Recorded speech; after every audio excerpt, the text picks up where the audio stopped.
या फिर 3 phase line का कनेक्शन किया गया है। अब इसे कवर अप कर दो। अगर मशीन सही से घूम रहा है तो कनेक्शन हमारा सही होगा। अमीटर कैसे कनेक्शन होता है, सीरीज में या फिर पैरेलल में? ये जो वायर देख रहे हो ना, इसे देखो ये कहाँ पे आया है। अब यहाँ पे 2 ठो फेज लगा है, 220, 230, 240। वो कौन सा वोल्टेज को नापेगा, फेज वोल्टेज या फिर लाइन वोल्टेज? अगर सिंगल फेज में 240 वोल्ट के आसपास दिखा रहा है तो ये अभी 3 फेज है। और एक बात क्या है, इसमें जो वायर है उसका साइज भी थोड़ा मोटा है, यानी कि 2.5 mm स्क्वायर का है। तो यहाँ पे 3 फेज वायर का या फिर 3 फेज लाइन का कनेक्शन किया गया है। हमारा मेन काम क्या था, जो मीटर नहीं था यहाँ पे उसे कनेक्शन करेंगे। उसे कनेक्शन करने के लिए वो एक्चुअल में कौन सा सप्लाई उसे भी जानना पड़ेगा, जिसके बाद हम पैनल बोर्ड का जो पीछे वायरिंग था उसे हम इजीली स्टडी कर पाएंगे, जान पाएंगे। यहाँ पे तो स्टडी हमारा हो गया है। अब इसे कवर अप कर दो। ये कवर अप होने के बाद हम आएंगे पैनल बोर्ड को स्टडी करेंगे, ठीक है। फिर दोबारा उसको हम कनेक्शन भी करेंगे। कौन सा मीटर यहाँ पे नहीं था, वोल्ट मीटर को हम यहाँ पे लगाएंगे। उसके बाद प्रॉपर्ली चेक करेंगे मशीन घूम रहा है या फिर नहीं। अगर मशीन सही से घूम रहा है तो कनेक्शन हमारा सही होगा, ठीक है। तो यहाँ पे 3 ठो तार आया है, ठीक है। ये जो 3 ठो तार देख रहे हो वो कहाँ से आया है, MCB का आउटपुट।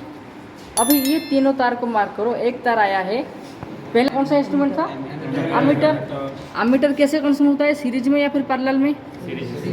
तो यहाँ पे अमीटर कनेक्शन होने के बाद ये वायर को मार्क करो, ये निकल के गया है यहाँ पे कौन सा था कनेक्शन, ड्यूअल स्टार्टर, 3 फेज या फिर 3 पॉइंट ड्यूअल स्टार्टर या फिर 3 फेज ड्यूअल स्टार्टर था, जिसके साथ अमीटर का आउटपुट को कनेक्शन किया गया है, ठीक है। इसके बाद और 2 ठो वायर है। ये जो वायर है ऊपर, ये जो वायर देख रहे हो ना, इसे देखो ये कहाँ पे आया है, ये वोल्ट मीटर। फिर वोल्ट मीटर से निकल के गया है ड्यूअल स्टार्टर के पास।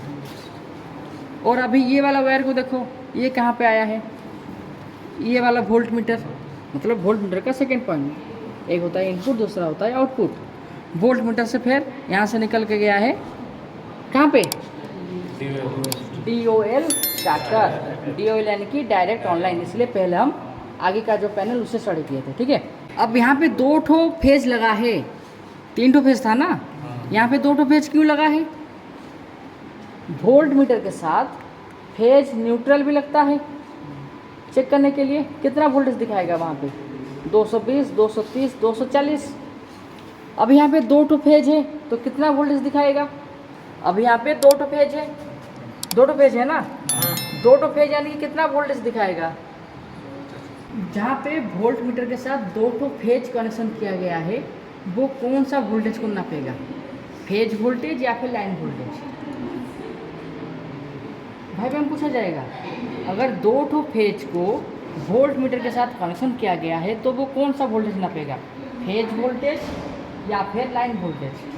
फेज वोल्टेज यानी कि एक फेज एक न्यूट्रल, 2 ठो फेज यानी कि वो हो जाएगा लाइन वोल्टेज। समझ रहे हो? तो अगर सिंगल फेज में 240 वोल्ट के आसपास दिखा रहा है वोल्ट मीटर से तुम जान पा रहे हो, तो डबल फेज में क्या होगा, 440 वोल्ट। देखिए हो ना, खतरा 440 वोल्ट लिखा जाता है ना। हमारा जो आउटपुट है यहाँ पे, अभी जो सप्लाई अभी आया है इस रूम में, इलेक्शन रूम में, वो 440 वोल्ट 3 फेज लाइन है। अगर वोल्टेज में कंसिडर करेंगे तो वो होगा 440 वोल्ट, 4444। तो यहाँ पे जो मीटर है वो कितना दिखाएगा, 3 फेज है ना, कितना दिखाएगा, ठीक है। अब उस मीटर का क्या था रेटिंग, 0 to 500 वोल्ट, तो 500 के अंदर आ जाएगा 440 वोल्ट। तुम चेक किए थे ना, कितना कितना वोल्टेज का था वोल्ट मीटर? नहीं, तुम जब चेक किए वहाँ पे सिंगल फेज सप्लाई देके चेक किए थे,